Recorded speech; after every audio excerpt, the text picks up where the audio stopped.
A special thank you to each of our subscribers who make this channel possible. Here's today's story.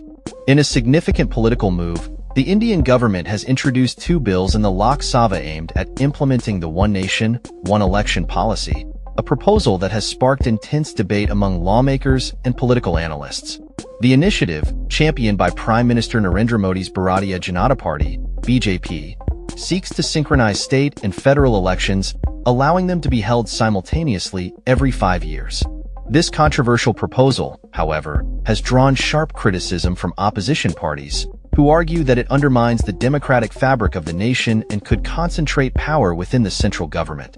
Congress MP Shashi Tharoor has been vocal in his opposition to the bill, emphasizing that passing it as a constitutional amendment requires a 2/3 majority, which the BJP does not possess. Tharoor stated, "Undoubtedly, the government has larger numbers on its side than us. However, to pass it as a constitutional amendment, you need a 2/3 majority, which they very clearly don't have. It's obvious that they should not persist too long with this." He pointed out that the majority of parties in the House have expressed strong opposition to the bill, citing concerns about depriving citizens of their right to choose their government.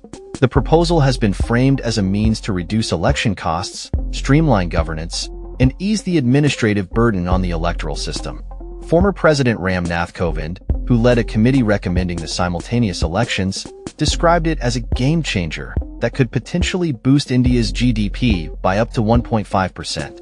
Proponents argue that by holding elections together, the government can save time and resources, allowing for more efficient governance. However, critics of the proposal have raised alarms over its implications for India's federal structure. They argue that it could lead to a concentration of power in the center, weakening the autonomy of state governments. The current electoral system in India, which operates on multiple levels, allows for general elections, state elections, and local governance elections to occur at different times. By proposing to sync these elections, the government is attempting to alter the long-standing practice that has been in place since the first election in 1951. The debate surrounding the One Nation, One Election proposal is not new. Efforts to revive simultaneous elections have been discussed for decades, with various commissions and committees proposing similar ideas. The last major push came from the Kovind Committee, which studied models from countries like South Africa and Sweden to suggest best practices for India's unique political landscape. The financial implications of holding simultaneous elections cannot be ignored. India spent over 600 billion rupees on the 2019 general elections, making it one of the most expensive electoral processes in the world. While supporters claim that synchronizing elections could reduce costs, critics warn that the logistical challenges of managing a single election cycle for nearly 1 billion eligible voters could lead to unforeseen expenses. Moreover, implementing such a system would require significant constitutional amendments, necessitating ratification by at least half of India's 28 state assemblies. While the BJP holds a simple majority in parliament, it lacks the 2/3 majority needed for constitutional changes, complicating the path forward for the One Nation, One Election initiative. The introduction of the bills in the Lok Sabha was met with drama, as opposition members demanded a division on the motion to introduce the bills, which ultimately passed due to the BJP's numbers.